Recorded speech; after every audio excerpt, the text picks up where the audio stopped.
Hello everyone, আসসালামু আলাইকুম। Welcome back to my new blog. আশা করি সবাই ভালো আছেন, আমিও আলহামদুলিল্লাহ ভালো আছি। তো আজকের ভিডিওটা শুরু করছি। সকালবেলা ঘুম থেকে উঠে দেখি আকাশ খুবই মেঘলা। রাতে মনে হয় অনেক বৃষ্টি হয়েছে, তবে কিছুই টের পাই নাই। আর সকালে তখন অলরেডি গুড়ি গুড়ি বৃষ্টি পড়ছিল। এই ভিডিওটা হচ্ছে সকালে নাস্তা খাওয়ার পরে। এখন টেবিলটা একটু গুছিয়ে নিচ্ছি। নাস্তা খাওয়ার পর আসলে প্লেট বাটি অনেকগুলো জমে যায়। তো আর এই ফুলগুলো আসলে গতকালকে ধুয়েছিলাম, তো এখন একটু ভিডিও করছি। ধোয়ার পর আসলে একদম ফ্রেশ লাগছিল, মনে হচ্ছে মাত্র কিনে নিয়ে আসছি। এরপর আস্তে আস্তে রুমটা গুছালাম। তো এখন আবার দেখা যাচ্ছে হালকা রোদ উঠেছে। আমাদের দেশের ওয়েদার যদি সবসময় এমন হতো কি যে ভালো লাগতো, তাই না?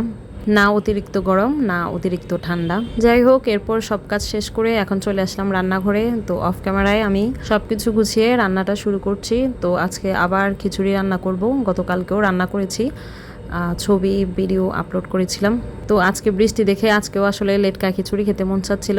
তো গতকাল লেটকা খিচুড়ি রান্না করেছিলাম চাল আর ডাল দিয়ে। তো আজকে আর ডাল দিচ্ছি না, আজকে চাল আর শুধু আলু কুচি দিয়ে।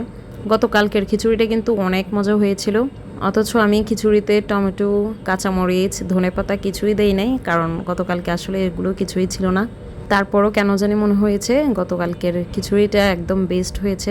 বাসার সবাই খুবই পছন্দ করেছে। আসলে অনেক সময় এমন হয় সব কিছু প্রিপারেশান নিয়েও কিন্তু রান্না তেমন একটা মজা হয় না, কিন্তু হুটহাট যা থাকে তা দিয়ে কিন্তু রান্না করলে সেটাই অনেক সময় বেস্ট হয়ে যায়। আপনাদের সাথেও কি এমন হয়? কমেন্ট করে কিন্তু অবশ্যই জানাবেন। এটা যেহেতু লেটকা খিচুড়ি, তাই পানি দিয়ে আবার 10 মিনিটের মতো রান্না করব। তো এটা হচ্ছে 10 মিনিট পর। এখন অনেকটাই সেদ্ধ হয়ে গিয়েছে, জাস্ট ঘুটনি দিয়ে একটু ঘুটে নিব। এর মধ্যে আমার হাজব্যান্ড মাছ নিয়ে এসেছে বাসায়। আসলে গত 2-3 দিন কোনো মাছই ছিল না। তো আজকেও বৃষ্টির কারণে অন্য কোনো মাছ পায় নাই। তো রুই মাছ পেয়েছিল একদম তাজা, তো নিয়ে এসেছে। সামনে যেহেতু কোরবান চলে আসতেছে, তাই অল্প করে মাছ কিনতে বলেছি, যাতে ঈদের আগে আগে ফ্রিজটা একটু খালি রাখা যায়। আজকে আমার ভিডিওটা আপনারা কে কোথা থেকে দেখছেন কমেন্ট করে কিন্তু অবশ্যই জানাবেন। যারা দেখবেন ভিডিও তারা কিন্তু অবশ্যই কমেন্ট করবেন।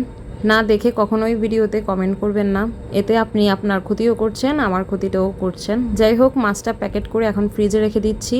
তো খিচুড়িটাও রান্না শেষ। তো এখন পেঁয়াজ আর একটু জিরা দিয়ে আমি বাগারটা দিয়ে দিব। এই বাগারটা দিলে খিচুড়িতে কিন্তু অনেক সুন্দর একটা স্মেল আসে।